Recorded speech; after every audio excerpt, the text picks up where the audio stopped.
Same road same spot.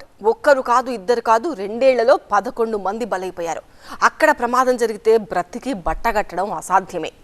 ఆ spot దాటితే గండం గట్టెక్కినట్టే. మరి ఈ వరుస ప్రమాదాలకు కారణం ఏంటి? స్థానికులు చెప్తున్నట్టు అక్కడ మైసమ్మ మాయే బాటసారులను బలి తీసుకుంటోందా, లేక రోడ్డు నిర్మాణంలో డిజైన్ లోపమే స్థానికులు పాలిటే శాపంగా మారిందా? ఇంతకు మైసమ్మ మలుపులో ఏం జరుగుతోంది? Danger death spot. ఈ బైపాస్లో 2 ఏళ్ల వ్యవధిలో 11 మంది ప్రాణాలు కోల్పోయారు. ఇక్కడ ప్రమాదం జరిగితే ప్రాణాలు దక్కడం అసాధ్యమే. మైసమ్మ మాయే వారిని బలి తీసుకుంటుందా? ఇక్కడ వరుస ప్రమాదాలకు కారణాలేంటి? ఆ ప్రమాదాల నివారణకు అధికార యంత్రాంగం చేపడుతున్న చర్యలేంటి? ఇప్పుడు చూద్దాం. వరంగల్లో వణుకు పుట్టిస్తోన్న డెత్ స్పాట్. ఒక్కచోటే వరుస మరణాలు. 2 ఏళ్లలో 11 మంది మృత్యువొడికి. ఇది మైసమ్మ మాయనే. ఇంతకు అక్కడ ఏం జరుగుతోంది? హనుమకొండ నుండి వడ్డేపల్లి, ఫిల్టర్ బెడ్, నిరూప్ నగర్ మీదుగా బునికిచర్ల ఔటర్ రింగ్ రోడ్డుకు వెళ్లే బైపాస్ రోడ్ ఇది. 3 ఏళ్ల క్రితం ఈ మార్గం అందుబాటులోకి వచ్చింది. గతంలో నిరూప్ నగర్ దాటిన తర్వాత 500 మీటర్ల దూరంలో మైసమ్మ గుడి ఉండేది. రోడ్డు విస్తరణ పనుల్లో ఆ గుడిని తొలగించారు. అయితే మైసమ్మ గుడిని తొలగించడం వల్లే ఈ వరుస ప్రమాదాలు జరుగుతున్నాయని స్థానికులు చెప్తున్నారు. ఈ రోడ్ కింద అగ్రికల్చర్ ల్యాండ్ ఉండే, మైసమ్మ అనేది ఉండే ఒకప్పుడు టెంపుల్ కానీ చిన్న గుడి. అప్పుడు అగ్రికల్చర్ ల్యాండ్ అంటే చిన్నగానే ఉంటుంది.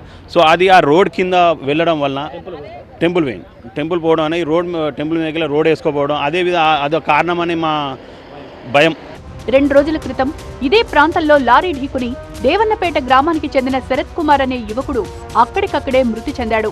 మైసమ్మ మాయ ఈ ప్రమాదాలకు కారణమంటున్నారు మృతుడి కుటుంబ సభ్యులు. మైసమ్మ అనేది ఉంది అనేది పురాతనం నుండి కూడా పెద్దలు కూడా చెప్పడం జరుగుతూ ఉన్నది. అట్టి దానికి ఏదన్నా ఒక పరిష్కార మార్గం చూపాలని అందరం కూడా అనుకుంటున్నాం. ఇదే స్పాట్లో ధర్మసాగర్ మండలానికి చెందిన మహేష్, ముప్పారం గ్రామానికి చెందిన రాజు, సాయంపేటకు చెందిన రాజేష్, బునికిచర్లకు చెందిన రమేష్, సంపత్ ఈ మధ్య కాలంలో మృతి చెందారు. వరుస మరణాల నేపథ్యంలో ఈ మూల మలుపు వద్ద ఏదైనా అదృశ్య శక్తి ఉందా అని అంతా ఆందోళన చెందుతున్నారు. 11 మంది చచ్చిపోయారు. ఇప్పటికీ ఎవరు ఇక్కడ పడ్డాడు, ఎవరు బతకలే.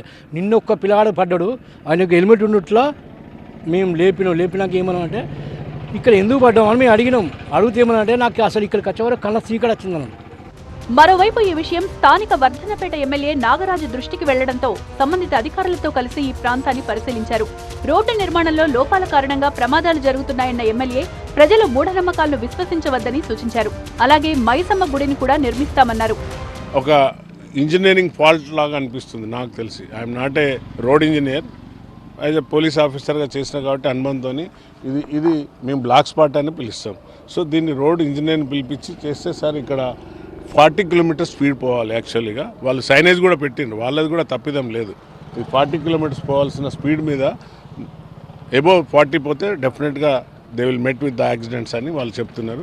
దేవన్నపేట గ్రామస్తులు అందరూ కూడా సార్ మాకు పోషమ్మ గుడి కావాలంటే వాళ్ళ విశ్వాసాన్ని నేను పోడగొట్టకుండా తప్పనిసరిగా తక్షణమే మీరు టెంపుల్ కట్టండి, ఆ స్థల సేకరణ చేయండి, నా వంతు కూడా నేను సాయం చేస్తానని చెప్పినాను. పోలీస్ అధికారులు ఈ ప్రమాదాల నివారణకు చర్యలు చేపట్టారు. కాజీపేట ఏసీపీ ప్రశాంత్ రెడ్డి నేతృత్వంలో పోలీసులు ఈ ప్రమాదాలకు కారణాలపై విచారణ జరిపారు. రోడ్డు నిర్మాణంలో పూర్తిగా ఇంజనీరింగ్ డిజైన్ లోపమే ప్రమాదాలకు కారణమంటున్నారు. ఈ యొక్క ఎస్ టైప్ను స్ట్రైట్ లైన్ చేయాల్సిందే. మనకు ఫిజిక్స్లో సెంట్రిఫ్యూగల్ ఫోర్స్ అని ఉంటుంది. ఆ సెంట్రిఫ్యూగల్ ఫోర్స్ అనే దాంతో వెహికల్ ఆబ్జెక్ట్ అని స్ట్రైట్ లైన్లో పోదామని ప్రయత్నం చేస్తుంది.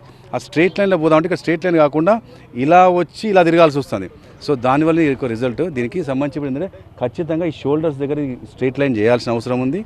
రోడ్డు నిర్మాణంలో తలెత్తిన ఇంజనీరింగ్ లోపాలను సరిచేయడంతో పాటు తొలగించిన మైసమ్మ ఆలయాన్ని తిరిగి నిర్మిస్తే తప్ప స్థానికుల్లో భయాందోళనలు తొలగిపోయే సూచనలు కనిపించడం లేదు.